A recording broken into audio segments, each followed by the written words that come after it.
ایک سوال یہ جو ہے وہ پوچھا گیا تھا کہ اصول کافی کے اندر یہ بات آئی ہے کہ حضرت امام محمد تقی علیہ السلام نے اللہم صلی علی محمد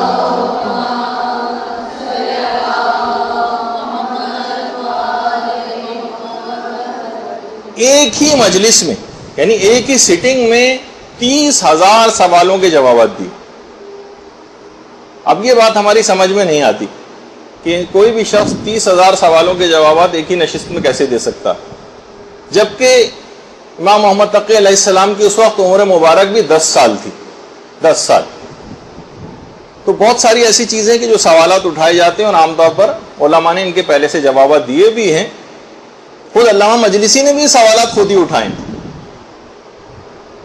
تو دیکھیے علامہ مجلسی نے پہلے خود سوالات اٹھائے بہت سے، کہا اگر ہر مسئلے کا امام نے ایک لائن کا بھی جواب دیا، جو دیکھیے سب سے مختصر ایک لائن کے جوابات، اور ہر سطر کے اندر 50 بھی اگر الفاظ اور حروف ہوں تو تمام سوالات کے جوابات کے لیے 3 قرآن جتنی دیر میں پڑھا جاتے ہیں اتنی مدت درکار ہوگی، 3 قرآن پڑھے جانے کی مدت۔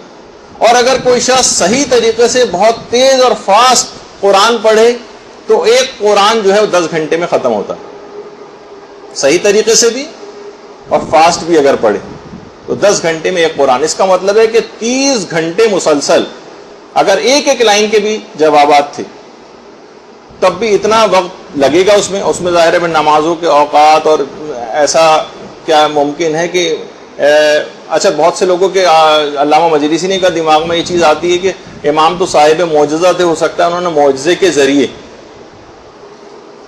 جو ہے جوابات میں صورت دکھائی ہو، معجزے کے ذریعے یعنی تیز رفتاری کے ساتھ ایسے جوابات دے دیے۔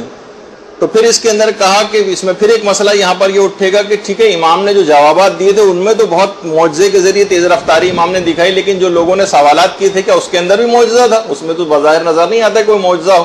ہر شخص ظاہر ہے جو سوالات پوچھ رہا ہے 1 2 3 4 کر کے، وہ ایک لائن کے بھی سوال نہیں ہوں گے، ہو سکتا ہے بہت طویل بھی ہوں۔ تو یہ کس طرح سے ممکن ہے کہ یہ ہمارے عقل میں چیز آتی نہیں۔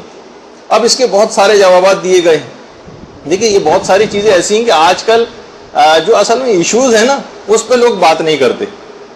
ہمارے پاس بھی بہت سارے ویب سائٹ پہ اور جو ہے وہ فیس بک پہ اور جو مدرسے کے جو حوالے سے بہت ساری چیزیں، اس میں اتنے اوٹ پٹانگ قسم کے سوالات جو بعض اوقات آتے ہیں کہ ان کا جواب دینا بھی جو ہے وہ تضیع اوقات لگ رہا ہوتا ہے، لیکن بہرحال لوگوں کے میں ایشوز یہی ہیں۔ لیکن اگر ان کو سیٹسفائی نہ کیا جائے تو وہ مطمئن نہیں ہوتے اور سوچتے ہیں کہ شاید اسلام کے پاس یا علماء کے پاس جو ہے اس کا جواب نہیں، جبکہ علماء اپنی کتابوں کے اندر ان کے جوابات لکھ چکے ہیں۔ اچھا اب علامہ مجلسی فرماتے ہیں کہ ہو سکتا ہے کہ ممکن ہے کہ 30,000 کے جو سوالات کا ذکر روایت کے اندر ہوا ہے، ہو سکتا ہے کہ یہ کثرت کی طرف نشاندہی کی ہو، ورنہ بہت مشکل ہے کہ کسی بھی نشست کے اندر کوئی شخص کاؤنٹر لے کے بیٹھا اور 1 2 3 4 کر کے 30,000 سوالات تک گنتا چلا جائے۔ اس کا مطلب یہ کہ ہو سکتا ہے کہ اس میں کثرت کی طرف اشارہ ہو، نہ کہ واقعتاً 30,000 ہو، کیونکہ گننا بہت دشوار گزار امر ہے۔ دوسرا جواب یہ دیا کہ ممکن ہے کہ کوئی ایک شبہ جو لوگوں نے اس میں پیدا کیا ہو، بہت سارے سوالات امام نے جو ایک جواب دیا وہ بہت سارے شبہات کے جواب کے لیے کافی ہو گیا، یعنی ان کے اذہان میں اس شبے سے ریلیٹڈ جتنے سوالات تھے وہ سب خود بخود امام کے ایک جواب سے حل ہو گئے۔ تو گویا اس طرح سے بھی ہو سکتا ہے کہ 30,000 کا یہ عدد پہنچ گیا ہو۔ اچھا ممکن ہے علامہ مجلسی نے فرمایا کہ امام نے مختصر اور جامع جوابات اس طرح سے دیے ہوں کہ اس سے خود بخود بہت سارے سینکڑوں مسائل کا استنباط اور استخراج ہو جاتا ہو۔ کتنے ہی ہمارے اصول فقہ کے قوانین ایسے جو ایک قانون سے سینکڑوں مسئلے حل ہو جاتے ہیں۔ لا تنقص الیقین بالشک، بے شک یقین جو ہے شک سے نہیں ٹوٹتا، مثلا امام نے ایک اصول دیا، اب کیا اس اصول کے ذریعے بہت سارے سوالات کے جوابات خود بخود آ گئے۔ اسی طرح قاعدہ لا ضرر ایک اور قاعدہ، اس سے نہ جانے کتنے فقہی مسئلے حل ہوتے ہیں۔ قاعدہ الزام نہ جانے کتنے فقہی مسئلے حل ہوتے ہیں۔ تو ہو سکتا ہے کہ امام نے اس طرح کے اصول اس کے اندر بتا دیے گئے ہوں جس سے سینکڑوں اور جو مسائل ہیں ان کے جوابات کا حل خود بخود ہی آ گیا ہو۔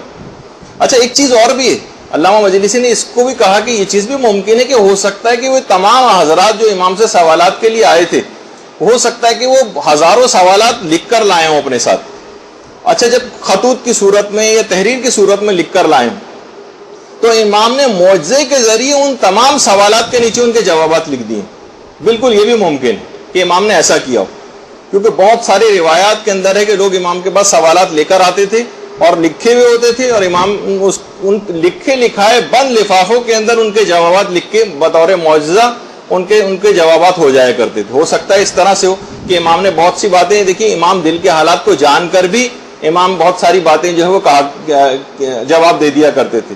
جیسے وہ مشہور واقعہ بھی آپ پڑھتی ہیں کہ یحییٰ ابن اقسم جو تھا سامرہ کا قاضی تھا، اور جب وہ طواف میں اس نے دیکھا کہ امام محمد تقی علیہ السلام بھی طواف کے اندر موجود ہیں، اللہم صلی علی محمد و علی محمد،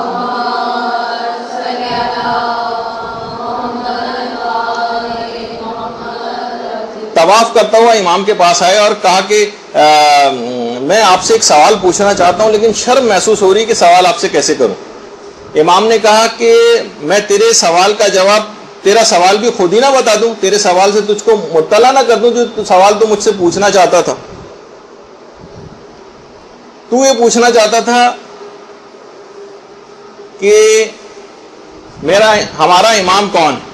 بحر الانوار میں بھی یہ واقعہ اور رسول کافی میں بھی. اس نے کہا خدا کی قسم یہی میرا سوال تھا کہ امام کون؟ امام نے فرمایا امام میں ہوں، امام میں ہوں.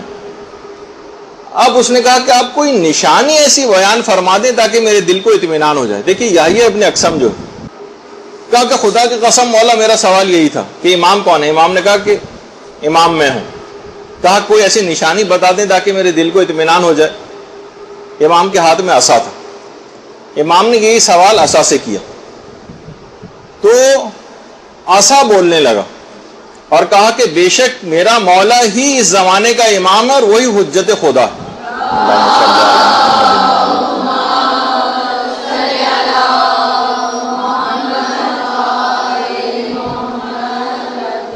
تو آپ نے دیکھا کہ امام نے دل کی اس کے سوال کو وہ بھی جان لیا اور اس کا جواب بغیر پوچھے ہی دے دیا. اسی طریقے سے ائمہ جو تھے وہ لوگوں کے خطوط میں لکھے ہوئے سوالات کے جوابات اس انداز سے دے دیا کرتے تھے.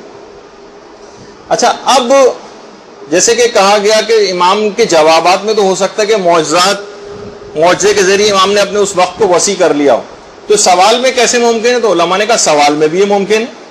سننے والوں کو پتہ نہ چلا اور وقت کے اندر اتنی وسعت آ گئی معجزے کے ذریعے اور امام نے 30,000 سوالوں کے جوابات دے دی. تو آپ دیکھیے اچھا اس کے اندر ایک اور روایت کے اندر جو جملہ آپ کو لکھا ہوا بھی نظر آ رہا ہے کہ ایک ہی مجلس میں امام نے 30,000 سوالوں کے جواب دی. اس میں بھی علماء نے فرمایا کہ اس سے بھی ہو سکتا ہے کہ ایک سٹنگ مراد نہ ہو. مثلا جیسے کوئی سیمینار ہوتا ہے، سیمینار دیکھا جائے وہ کئی دن بھی چلتا ہے، لیکن کسی ایک موضوع پر سیمینار ہوتا ہے کئی دن اور کئی ہفتے بھی چل سکتا ہے. تو ممکن ہے کیونکہ ہو سکتا ہے کہ اپنی نوعیت کے اعتبار سے اور اپنی نظم اور ترکیب کے اعتبار سے وہ ایک ہی مجلس شمار ہوتی. جیسے میں نے کہا کہ سیمینار کئی دنوں تک بھی جاری رہ سکتا ہے، اس میں کھانے پینے، نماز اور مختلف وقفے جو آتے رہتے ہیں. تو بہرحال کئی اس میں احتمالات ہیں اور ہم صرف اس وجہ سے بہت سے لوگ کہ بھئی یہ کیسے ممکن ہے کہ امیر المومنین ایک رکعت میں پاؤں رکھتے تھے اور دوسری رکعت میں پاؤں رکھنے سے پہلے پورے قرآن کو ختم کر لیتے تھے، اور ایک رات کے اندر کیسے ممکن ہے کہ اتنی دفعہ قرآن ختم کر دیا جائے. بہت ساری ایسی چیزیں جس پہ لوگ آج کل سوالات اٹھاتے ہیں. تو آپ نے دیکھا کہ اس کے اندر بہت سارے امکانات جو ہے وہ اس کے اندر موجود ہوتے ہیں، اور ہم صرف اس وجہ سے کہ بظاہر ہماری عقل کے اندر کوئی چیز نہیں آ رہی تو ہمیں اس کا انکار نہیں کرنا چاہیے. یہ بھی اس کے اندر اس وجہ سے ان سوالات کے جوابات دے دیے جاتے ہیں کہ بعض اوقات لوگ ایسا نہ ہو کہ وہ سوچیں کہ دین کے اندر ان سوالات کا کوئی جوابات ہی نہیں ہے، اور یہ بہت ساری چیزیں ہمیں ان اوتھینٹک یا اس طرح کی کتابوں کے اندر آ گئی جو ہمیں پڑھائی جاتی ہیں. برحمتک یا ارحم الراحمین وصلی اللہ علی محمد و